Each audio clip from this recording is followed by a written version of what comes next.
President Donald Trump issued a trade ultimatum on June 24, demanding that America's trade partners take down artificial trade barriers and tariffs, or else face reciprocal action.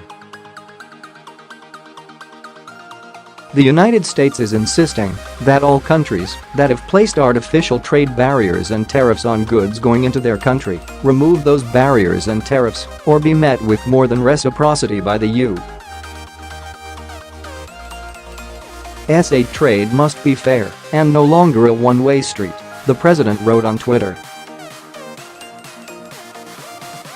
The president's ultimatum comes 2 days after he warned the European Union that the United States would impose a 20% tariff on imported cars unless the EU takes down its tariffs and trade barriers.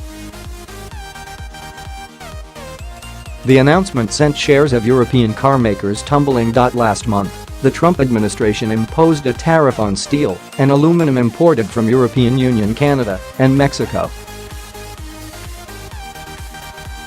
All responded by outlining plans for reciprocal tariffs. Earlier this month, the White House imposed a 25% tariff on $50 billion worth of Chinese goods.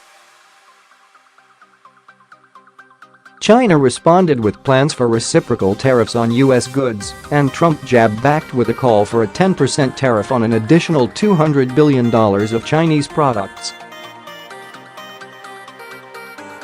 Trump campaigned on a promise to place American interests first on the world stage. He blames past administrations for being too weak on trade. Trump has been adamant about his trade measures despite opposition at home and abroad. In the latest tiff, Trump pulled the United States signature from the G7 communique and slammed Canadian Prime Minister Justin Trudeau for announcing counter-tariffs on U.S. goods. The United States is in the late stages of renegotiating the North American Free Trade Agreement with Canada and Mexico. Trump has been open to scrapping the deal if American demands are not met. In that case, U.S. trade representatives would negotiate separate deals with each nation. Criticism at home has come at Trump from both sides of the aisle.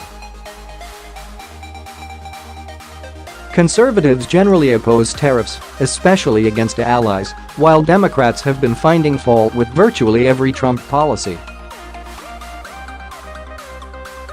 Major media outlets have picked up on the criticism, but the narrative is false, according to State Secretary Mike Pompeo. There's a myth of American retreat from the world, and I have to tell you it is just a myth, Pompeo said on June 22. President Trump's agenda is the most pro-business, most pro-international trade of any president in history.